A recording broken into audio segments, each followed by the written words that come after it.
Welcome back to World of Technology.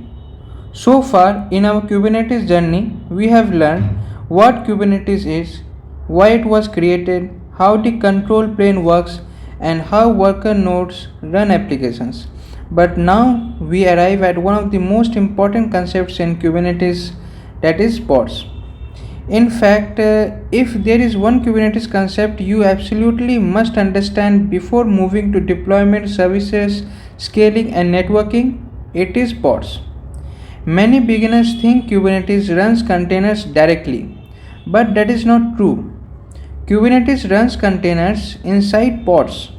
So, today we will answer what exactly is a pod? Why did Kubernetes create pods? What exists inside a pod? And why are pods considered the heart of Kubernetes applications?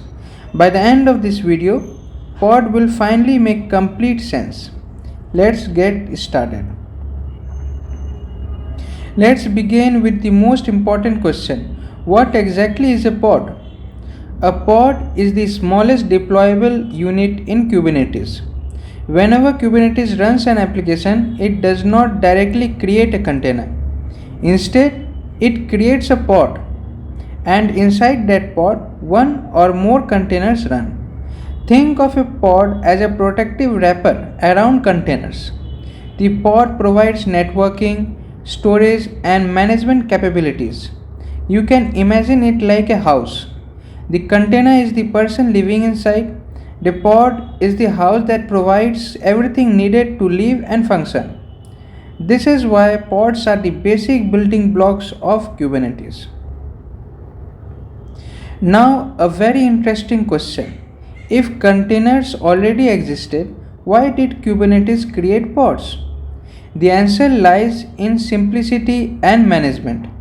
Managing hundreds and thousands of independent containers would be extremely difficult.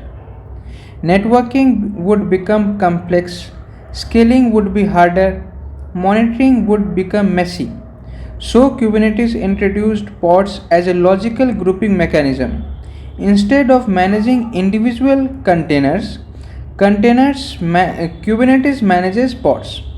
This allows Kubernetes to handle networking, storage, scheduling, and lifecycle management much more efficiently. In simple words, pods brought order to container chaos. Now let's look inside a pod. Many beginners think a pod is just a container, but a pod is much more than that. Inside a pod, you will find containers, shared networking, shared storage, and a shared lifecycle. All containers inside the same pod share the same IP address. They can communicate with each other very easily. They can also share storage volumes, and most importantly, they are created and destroyed together. Think of containers inside a pod like teammates working in the same office. They share resources, communicate quickly, and work toward the same goal. Most pods contain a single container, and for many applications, that is perfectly fine. For example, a simple web application might run in a single container pod, but Kubernetes also allows multiple containers inside one pod. Why would we do that? Because sometimes an application needs helper containers. For example, one container runs the application, another collects logs, another monitors performance. These helper containers are often called sidecars. The important thing to remember is all containers inside the pod work together as one unit. One pod, one purpose, multiple cooperating containers. This is one of the most important Kubernetes concepts. Pods are not permanent. Let me repeat that. Pods are temporary. If a pod crashes, Kubernetes can create a new one.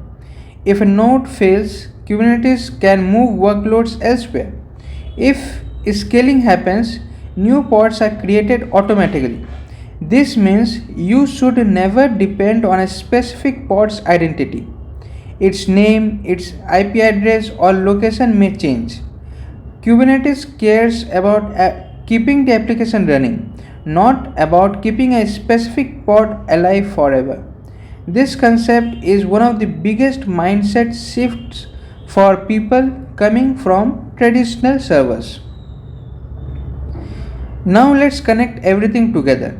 Imagine you deploy an application. First, you define the desired state using a deployment. Kubernetes then creates pods. Inside those pods, containers are launched. The containers run your application, users send requests, and the application responds. So the complete flow becomes deployment, pod to container to application to users. This is the path every Kubernetes application follows, and right in the middle of that journey sits the pod.